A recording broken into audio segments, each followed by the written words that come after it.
SI Karuna reporting sir. இன்ஸ்பெக்டரும் நானும் ஸ்பாட்டுக்கு வந்துட்டோம். ஓவர். டெட் பாடி எதுவும் கிடக்குதா? ஆமாம் சார், அந்த ஸ்பாட்டில் ஒரு டெட் பாடி ஒன்று கிடக்கு. சுற்றி ஒரு 3 கிலோமீட்டருக்கு வந்து யாருமே இல்லை. ஆள் நடமாட்டமே இல்லையா? ஆமாம் சார். ஃபார்மாலிட்டிஸ் எல்லாம் முடிச்சிருங்க. ஓகே, ரிப்போர்ட் ரெடி பண்ணிவிட்டு இன்ஃபார்ம் பண்ணுறோம் சார். இன்வெஸ்டிகேஷன் எப்போ ஸ்டார்ட் பண்ண போறீங்க? ஓவர். இன்வெஸ்டிகேஷன் உடனே ஸ்டார்ட் பண்ணிடுறோம் sir. Okay. Over and all.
உங்கள் 2 பேத்துக்கும் எத்தனை வருஷமா பழக்கம்?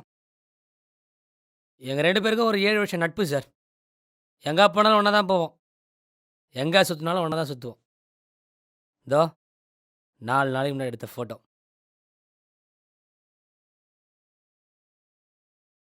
இப்போ கூட நேரில் பார்க்குற மாதிரியே ஃபீலிங்காக இருக்குது சார்.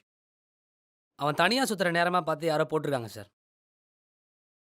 நீங்கள் தான் சார் சீக்கிரமாக கண்டுபிடிக்கணும். ம். ஓகே.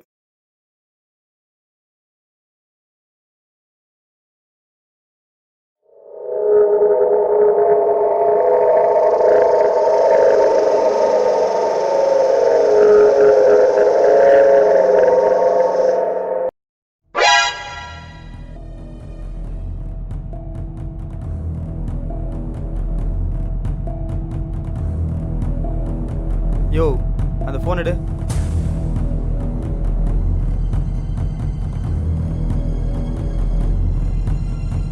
சார், ரெக்கார்டிங் போயிட்டுருக்கு சார். ஆஃப் பண்ணிட்டேன்னு பாரு.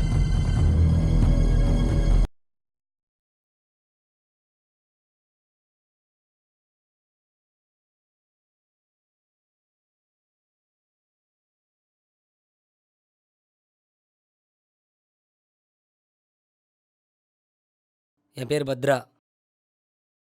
நானும் கிஷோரும் ரொம்ப நாள் நண்பர்கள்.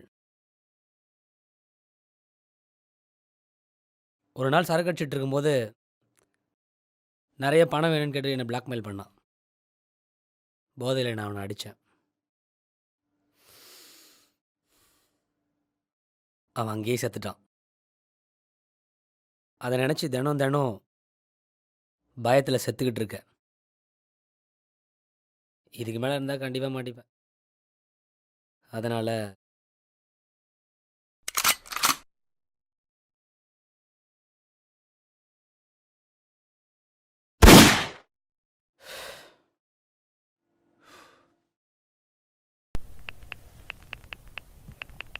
யாருக்கு சார்?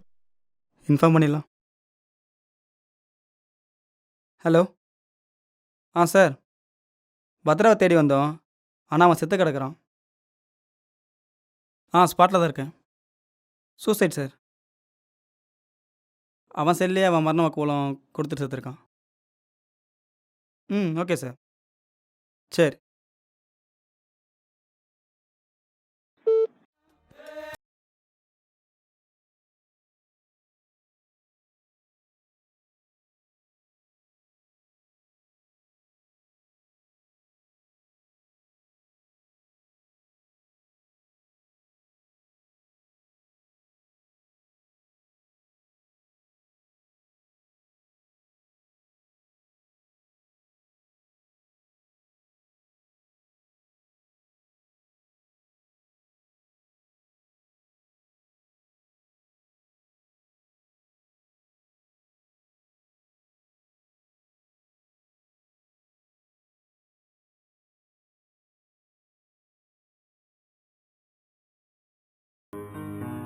என் குழந்தைக்காரன்னு கம்ப்ளைண்ட் கொடுத்தேன் சார். ஆனா அவன் இவ்வளவு கொடூரமா கிடைப்பா நினைச்சு கூட பார்க்கல சார். அவனுக்கு பணத்தை வச்சு எங்க போய் படிக்க வேண்டியதானே சார்? ஏன் சார் என் குழந்தைய கெடுத்தானுங்க? எப்படி எல்லாம் கத்துவிப்பா சார் என் குழந்தை? இது அவங்க குழந்தை எப்படி செஞ்சிருப்பானுங்களா சார்? உங்க சட்டத்தால பணத்தை மட்டும் தான் சார் கண்டுபிடிக்க முடியும். ஆனா செஞ்சவங்கள கண்டுபிடிக்க முடியாது சார். பணத்தை வச்சு எல்லாத்தையும் சரி செய்ய நினைக்கிறீங்க மட்டும் உனக்கு சொல்லிக்கிறேன் சார். நீ எத்தனை கோடி ரூபாய் சம்பாதிச்சாலும் அது கடைசியில் இது நெத்தி பொட்டில் வைக்கிற ஒருத்தர் ரூபாய்க்கு சார். சார்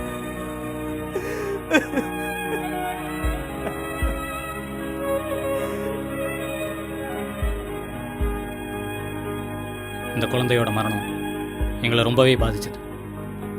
சட்டத்தை காக்கிற பொறுப்பில் இருந்துமே எங்களால் எதுவுமே செய்ய முடியலன்னு வெக்கமாக இருந்துச்சு. அப்போ தான் முடிவு பண்ணோம், சட்டப்படி தீர்க்க முடியாத சில விஷயங்களை மனசாட்சிப்படி தீர்க்கலாம்.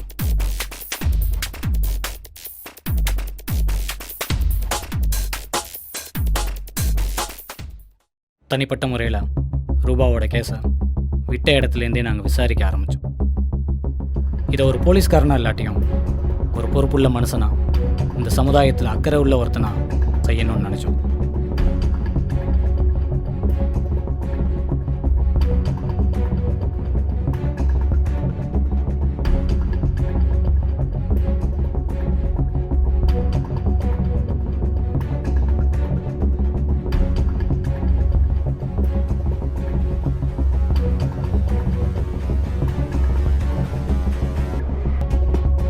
இதை மட்டும் வச்சு அவன் தான் குற்றவாளின்னு உறுதியாக சொல்ல முடியாட்டியும் எங்களோட தேடுதலை தொடர்ந்தோம்.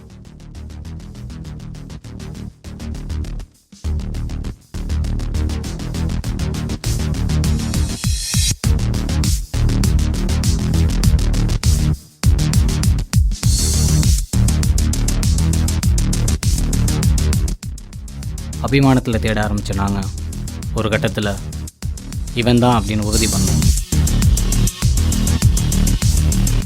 கடைசியாக கிஷோர்னு ஒருத்தனை கண்டுபிடிச்சோம்.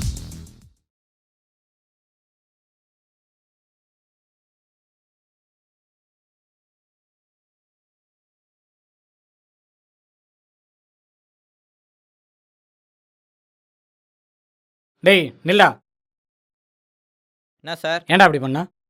ஓரமாக வந்து ஒன்றுக்கு போகிறலாமா தப்பு? டேய் ரொம்ப அறிவாக பேசுகிறதா நினைப்பா? சார், என்ன விஷயமா விசாரிக்கிறேன்னு சொல்லிட்டு அப்புறம் விசாரிங்க. அந்த குழந்தை ரூபாவை நீ தான் கொலை பண்ணியிருக்க. அதை கன்ஃபார்ம் பண்ணி இங்கே வந்து நிற்கிறோம். சார், தேவையில்லாமல் பேசாதீங்க. யார் கம்ப்ளைண்ட் கொடுத்தது? சாட்சி இருக்கா? சும்மா எதுவாக இருந்தாலும் கட்சி ஆஃபீஸ் வாங்க, தலைவர் வச்சு பேசிக்கலாம். நொங்கு தின்னவனை விட்டுட்டு நோண்டி தின்னவனை போய் விசாரிக்கிறீங்க. என்னையா இப்படி பண்ணிட்ட? பின்ன என்ன சார், ஒரு சின்ன குழந்தைய கொண்டுட்டமேனு கொஞ்சம் கூட வருத்தம் இல்லை. இந்த ஜென்மம்ல உயிரோடு இருந்து என்ன பண்ண போகுது? யோ, நம்ம என்ன அவனை அரெஸ்ட் பண்ண வந்தோம், போடத்தான் வந்தோம். அதுக்குள்ளே ஏன் இப்படி அவசரப்பட்ட? இவன் சொல்கிறத பார்த்தா இதில் வேற யாரோ இன்வால்வ் இருக்க மாதிரி இருக்கு. அது யாருன்னு விசாரிக்கலான்னு பார்த்தேன், அதுக்குள்ளே அவசரப்பட்ட. சரி, நான் சொல்கிற மாதிரி செய்.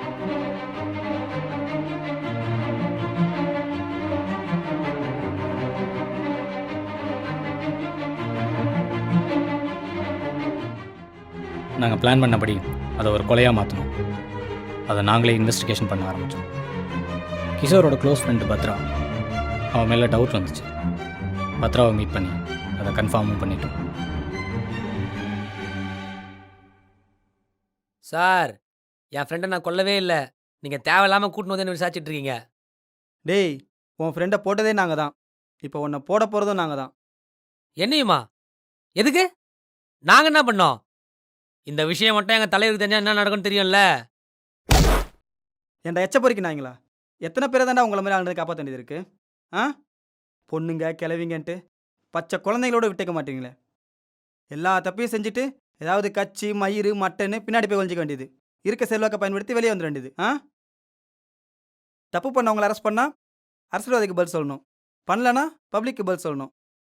ஆனால் நீங்கள் மட்டும் ஜாலியாக சுற்றுவீங்கல்ல. இன்னும் கொஞ்ச நேரம் வெயிட் பண்ணு, ஷூட்டிங் ஆர்டர் மட்டும் வரட்டும், உன்னை இங்கேயே போட்டு போயிடுறேன்.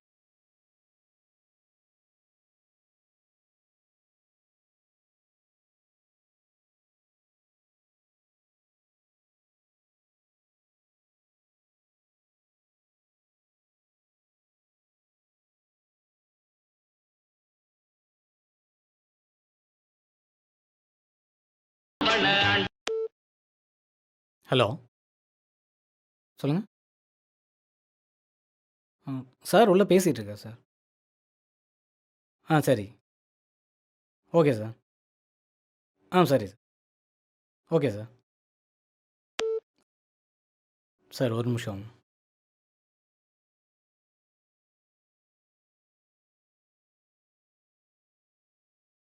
சார் அவங்க தலைவர் தான் ஃபோன் பண்ணார். என்னவா? நான் வெளியே விட சொல்லி கேட்குறாரு. யோ, என்னையா பேசிகிட்டு இருக்க? அவன் எப்படியா வெளியிட முடியும்?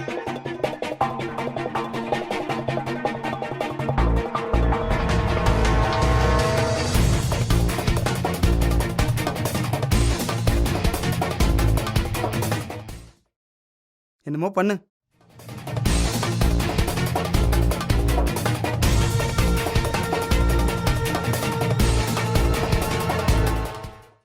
பத்ரா, இந்த பிரச்சனையை நீ முன்னாடியே உங்கள் தலைவர்கிட்ட கொண்டு போயிருந்துருக்கலாமே. அவர் வேறு மாதிரி இதை டீல் பண்ணியிருப்பார். தேவையில்லாமல் எங்களுக்கும் பிரச்சனையை கொடுத்துட்டார். சரி, அவங்க தலைவர் பேசணுன்னாரு.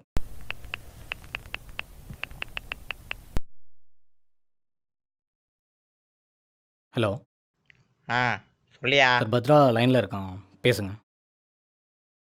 தலைவர், எந்த பிரச்சனையும் சின்னதாக இருக்கும்போதே முடிக்கிறதில்ல. இது முன்னாடியே சொல்லி தொலைச்சிருக்கலாம்ல. ஏற்கனவே நம்ம கட்சி பேர் நாறுது, இப்போ இது வேறையா? இல்லை தலைவர், அது வந்து சரி சரி, நான் ஏற்கனவே போலீஸ்கிட்ட பேசிட்டேன். சரிங்க தலைவர். இந்த இன்ஸ்பெக்டர் தான் ஒத்து வர மாட்டேன்றான். எஸ்ஐ சரிங்க நம்மால தலைவரே. தான். அவன் என்ன சொல்கிறானோ அதை அப்படியே செஞ்சுட்டு அந்த சரிங்க பிரச்சனையிலேருந்து வெளியே வரப்பாரு. புரியுதா?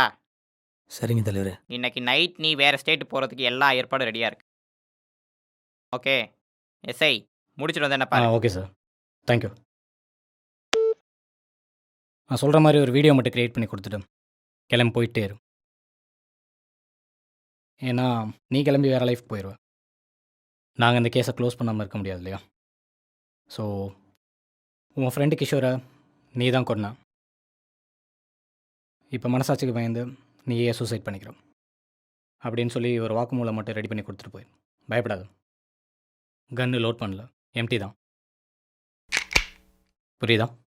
ஸோ எந்த விதத்துலையும் நீ பயப்பட தேவையில்லை. எம்டி கன் தான். ஸோ நான் சொல்கிற மாதிரி நீ செஞ்சுட்டேன்னா கிளம்பி போயிட்டே இருக்கலாம். இப்போ இந்த கன்னை நான் அங்கே வைக்கிறேன்.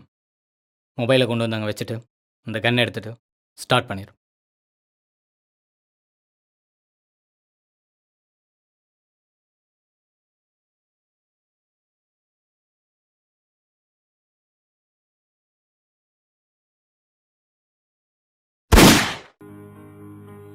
பொதுவாக ஒரு குடும்பத்தில் இருக்க பொண்ணுக்கு பாதுகாப்பு இல்லைன்னா அந்த குடும்பத்தில் ஆம்பளைங்க இல்லைன்னு அர்த்தம்.